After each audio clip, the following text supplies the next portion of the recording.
Mga katrops na ako i-share sa inyo ang bato nga bisag kinsa ang patanaw na ni sa Indonesia sa kayamanan ni Yamashita Treasure. Pabidyuhan ka na ako kung unsa ang inyong ikaistorya ani nga mao nga bato. Ako doon ako nahibawan gamay lang.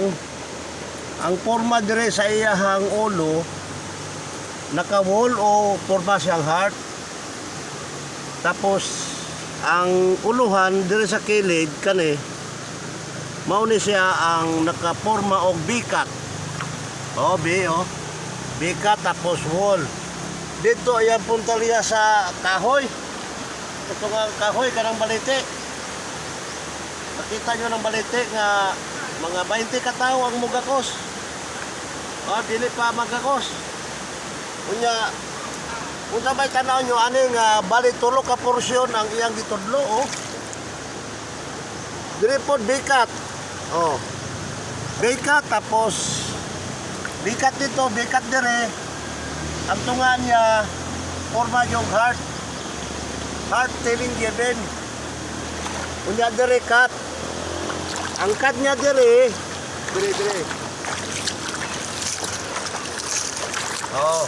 Ang cut niya dire, nagpasabot lang ni siya nga sapa. Naasa sa sapa na himutang. Unya kanida yung bukid na. Gikan sa ihang napistuhan, mudagan ang bukid mga 100 meters. Unya doon na siya gipuwet nga dako nga kahoy, dao. Narang dako nga dao. Pwede dako Unya may katapad siya nga kuan. Lat nga bato ang porma murag pawikan. Okay? Og dire kuya. Dire nyo tanawon, duha ka buk bikat. Wala og tuo. Left and right ang bikat nga cutting.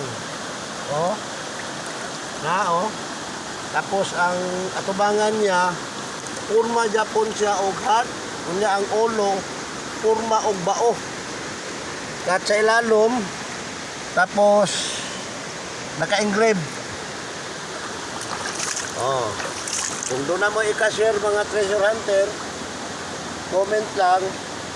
Kung doon na mo i-kurso nga muari, punta ka lang ninyo ang vlogger, Rayton Vlogger.